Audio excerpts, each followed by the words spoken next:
Jack and his friends. Once upon a time, there was a boy whose name was Jack.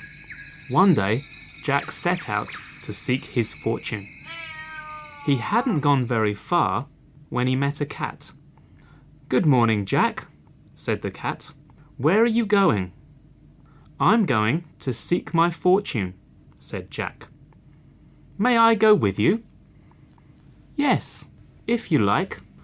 So Jack and the cat went on. They hadn't gone very far when they met a dog. "Oh, good morning, Jack," said the dog. "Where are you going?" "I'm going to seek my fortune," said Jack. "May I go too?" "Yes, certainly." So Jack and the cat and the dog went on. They hadn't gone very much farther when they met a cow. "Hello, Jack," said the cow. "Where are you going?" "I'm going to seek my fortune." "May I go with you?" "Certainly, you may." So Jack and the cat and the dog and the cow went on. They hadn't gone very far when they met a goat. "Good morning, Jack," said the goat. "Where are you going?" "I'm going to seek my fortune." "May I go too?" "Yes, if you like." So Jack and the cat and the dog and the cow and the goat went on. They hadn't gone much farther when they met a cock. "Good morning, Jack," said the cock. "Where are you going?" "I'm going to seek my fortune." "May I go with you?" "Certainly," said Jack. So Jack and the cat and the dog and the cow and the goat and the cock went on. They walked and they walked until it got dark, but they couldn't find a place to spend the night. At last, they came to a house. Jack told his friends not to talk or to make a noise while he peeped through the window.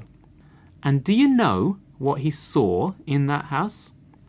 Some men round a table, and they were counting their money. "Robbers," said Jack to his friends. "Now, when I say go, make as much noise as you can, and we'll frighten them away." So in a minute, Jack said, "Go." And the cat mewed, "Meow, meow."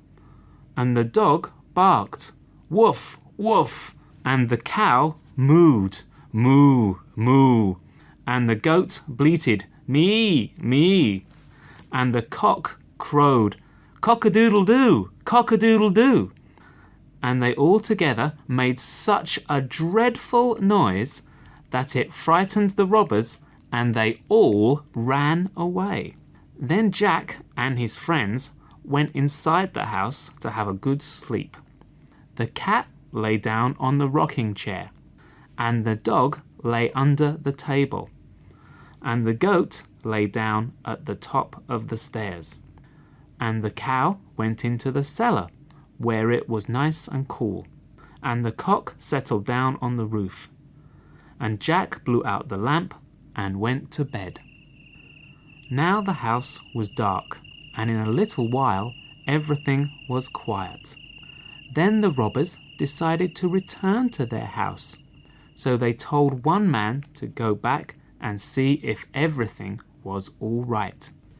He went on tiptoe to the house, as quietly as he could.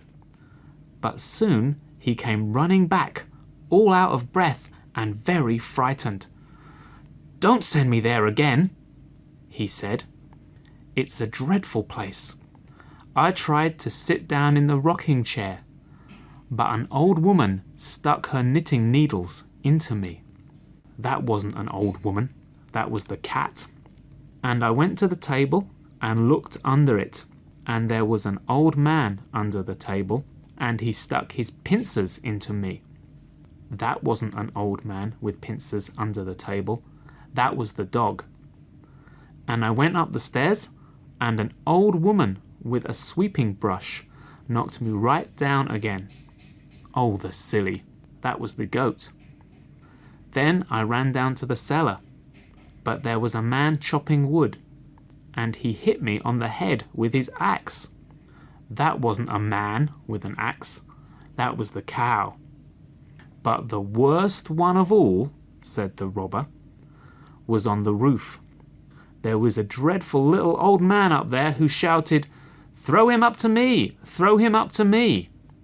The silly. That was the cock. I didn't want to be thrown up to him, so I ran right out of the house, and I'll never go there again. So the robbers never went there again, and Jack and his friends stayed in the house as long as they liked.